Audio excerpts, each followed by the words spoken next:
asalaamaaleykum wa rahmatullah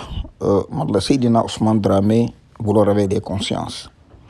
dañu di siwaatoon rek comme ni koy faral defee à chaque moment ndax société bi dañ ko bokk mu yaatu ñu am fi njaboot war ko surveiller war ko waxtaane war a seet nu koy bokkee jëf ba kenn ku ci nekk doo laal sa morom tey nag fan yéen waxoon naa ak yéen jëmmi ko ci mbirum lekk gi te liñ lekk dara baaxu ci bi yoon damaa ñu ci cosmétique bi dara baaxu ci cosmétique bi lépp mbaam la dama bëggoon ñu seetaan vidéo ba noppi loolu kon waxtaan. Ça, c'est le travail de Bruno. Il est directeur des abattoirs d'Ussel en Corrèze. Une fois les morceaux consommables vendus, il trie le reste. Vous voyez ces boyaux qui vont être utilisés pour faire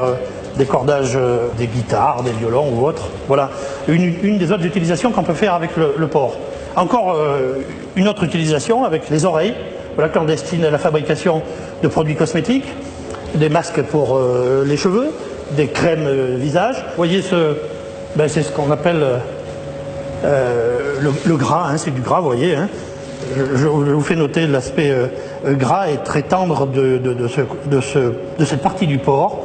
et qui se destine à fabriquer le rouge à lèvres que ces dames utilisent grassement et qui vous permet, lorsque vous vous embrassez, d'avoir un porc entre vous. Aujourd'hui, c'est justement du gras que Bruno doit livrer à un laboratoire cosmétique. Nous n'avons pas été autorisés à filmer cette étape de la transformation du porc, mais dans cette pharmacie, la propriétaire nous confirme qu'on trouve bien du gras de porc dans les rouges à lèvres. Pratiquement tous les rouges à lèvres sont faits avec de la gélatine porcine. Et dans une pharmacie, du cochon, on n'en trouve pas que dans les cosmétiques. On trouve des médicaments à base de porc, soit le médicament en lui-même, soit l'enveloppe du médicament qui est composée de gélules. Chaque fois, comme vous pouvez le constater, on a cette pellicule est faite à base de gélatine. Si vous ne mangez pas de porc pour des raisons religieuses, pas de panique. Gabriel Elfassi est rabbin en banlieue parisienne. Il est très clair, quelle que soit la religion, quand il s'agit d'un médicament, il n'y a aucune interdiction.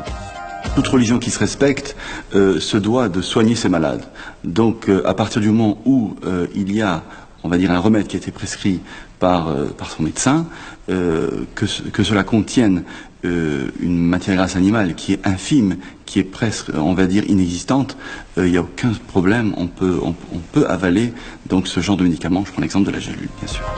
Le cochon est donc omniprésent dans notre vie quotidienne. Désormais, vous regarderez vos pilules, vos crèmes hydratantes ou vos rouges à lèvres d'un autre œil. Encore ñu dellu di jéggalu Sénégal dafa soxla ndimbal ndax lu bari xamuñu ko tubaab bi dafa këf suñu xel ba daanaka yi ñuy def du suñ aada du suñ diine suñ civilisation amul lenn du ko nangu ba ci suñ domaine culturel ñu ngi koy toppandoo nag tey sax lu bari tubaab bi ci ñu la ko gisee wañu ko toppandoo ko def ko ci beneen modèle wañu ko di nga di am alal ci nun bismillah ñu wax. Asalaamaaleykum wa rahmatullah man la Seydina Ousmane Dramé bu la réveil des consciences semaine bee passé wax nañ jëm ci lekk nga xam ne ñu koy lekk ci réew mi te dara baaxu ci lu mel ne dawlin ji ci kam ne ca mbaam xool la jóge ak yeneen yoo xam ne daganul ab jullit di ko lekk ñu di ko consommer boobu ba nëga ni wéer ko sunu càggante ak awuma pexe li ñuy lekk di ci ëpp mbaam xool lañ ko defaree tey ma bëggoon dir ci rouge à lèvres yéen jigéen ñi xëy na sax xamu leen ko rouge à lèvres bii ngeen di toppandoo ci tubaab yi seeni maam lañ ko jële tubaab booy xool amul tuñ biñ dikkee Afrique fekk ñuy tus ngalu ak di jamu ci lañ dem ñoom créer benn produit woon rouge à lèvres lañ ko tuddee pour di xonqal seeni tuñ te ndaxam yéen seeni maam dañ daan tus ngalu ba jekk waaye jël graisse mbaam di ko diw ci say tuñ fanaane maccante ak sa borom kër mu di ko lekk ci lépp graisse mbaam la añ jot nga dij ko ceeb boo xam ne dëwlin ji lépp graisse mbaam lañ ko defaree mu lekk ca ba regg wañu ko dem bëgg a jiite ji ca jumaa ja dafa jaadu ñu wax rouge à lèvres yi bàyyi bàyyi leen ko tubaab bi da koy aroma la ci def ba góor ñi dafa mel dañ cee sixar boo maccati dootoo ba léeg-léeg sax nga woo sa soxna bu dem mu diwaat ko ñëwaat tëdd nga fanaane ko macc rouge ali lépp graisse mbaam la di tàqamti ku ba bët set yow sama xel laa gàtt ba nga yeewoo ca fajar yow kilifa gi dem gaanuwaay seen ko mu xonq cur waroon nga xam ne rouge ali bu noo macca te rouge ali ci mbaam lañ ko defaree ma xam ci lu wér produit cosmétique yi ci bare yi ci gën a baax graisse mbaam lañ ko loolu ci xam ne ci ab der la jëm ci ab der lañ koy defaree moo tax ñu taamu ci deru mbaam la ñuy lakk liggéeyaat ko génne graisse gi danaa leen vidéo bi ñu koy defaree te kat du rouge à lèvres rek de bari na produit yoo xam ne comme day tafu ci der il faut deru mbaam xuux la ñuy jël liggéey ko ba mën a tafu ci sa der bu dul ma doom benn contamination doo ko am kon rouge à lèvres yi ngeen di diw lépp di graisse de porc ngir yàlla bàyyi leen ko surtout kilifa yi ngeen koy jox ñu fa naan ci am macc ba suba bu ñu amoon seen rouge à lèvres boobu wala dañuy jël suñu jàkk yi din jiite te wóor na leen ne bin gaanu waaye ndox ma dafa soo daa xonq cur ngir rouge à lèvres dama ne kan xoolaat suñu bopp lii may wax nag lu yabeel dama leen a bëgg a bokk ñu ànd bokk yeewu jóg diju xam ne am mbaam xoox dafa dagalul fenn ci ab jullit waxuma laa jël graisse ka sukkar ko def ca te masa yu neex diw ko ca bam saf-sap nga di ko ñuux sa jëkkër mu di ko macc ba bam jeex tàkk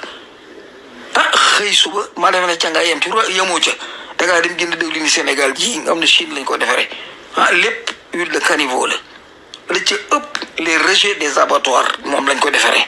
ma dem ba Chine gis nañ koy defaree rak ko Farba Ngom di ko jënde Chine di ko indi ngeen jox seen i jëkkër rouge à lèvres ñu cay macc loolu de añ jot ngeen dig leen bool boo xam ne diw gi lépp diw mbaam xool lañ ko defaree defen kooku mën naa jaamu yàlla lépp graisse mbaam la te li ma wax lu wér la gëstu leen ko te le gouvernement du Sénégal war naa jóg ci loolu waaw 95% de musulmans pour yi dugg ci réew war nañ koo xam mais waruñoo bàyyi rek lu dikk ñu dugg non waaw lu ma xam laay wax nag yàgg ci réew mi lool dugg ci compagnie cosmétique yi liggéey ndoog ñoom xam nan koy defaree waaw rouge à lèvres bàyyi leen ko yéen soxna yi bàyyi leen ko surtout soxna sëriñ si lii rafetul waaw di macc ko tàqamti ko ci sa kanami taalibe te li ngay macc lépp diw mbaam xoox la dama lii lu ñaawa ngi nii bu ngeen demoon ci macc joxe seen tuñ képp yam ci waaye du ngeen def loolu am na yeneen produit yoo xam ne graisse la da nga koy diw ci sa yaram waaw produit yëpp diw mbaam xool lañ ko defaree graisse mbaam lañ ko defaree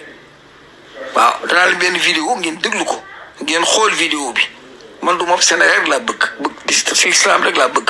waaw bu ngeen nekk ci erreur dama leen ko wax seen tuñ yi demel ngeen sëlmu ci te bàyyi ko jox seeni borom kër waaw bàyyi leen ko jox seeni borom kër tuñ mu xonq cur nga di ko graisse mbaam ba mu leen bot nga tëdd ak ponkal moo xam ne ngat da ci def toute la nuit te li muy lekk lépp graisse mbaam gii la dama ne lu ñaawa ngi nii xëy na nag xamu leen ko ñàkk xam nag ak kuy toppandoo da nga dugg ci lu bëree bëri waaye yii moom bu ngeen ko mën a bàyyi moo gën waaw rouge à lèvres yii dama ne moom la waaw ak produit yu bëree bëri nga am nañ koy diw ci ab der ci deru mbaam la ñuy jël def ko ci nga taf ko yow sa der waaw dara julliwu ci waxuma laa nag yokk say karaw ba ci say xotti taat ngay lëmbee ka telli yooyu defaral dakk ci réew mi Sénégal noo ko bokk waaw jumaa yi ngeen di jiite yéen ñu ciy jiite ñu bokk waaw kenn ku ne la nga def ci sa biir xam ko bala ngaa kabar waaw yor sa ku toj yàlla diw Allah ak lu kenn xamul nga di ko woy turu yàlla yu dul jeex fekk sa kolli mbaama ci nekk ba fees del ngay géex mu xasaw xun kañ jóg ci suñu bopp ay da jàllo soxna nga demal nga sëlmu ji te bàyyi rouge à lèvres bii te lii ma lay wax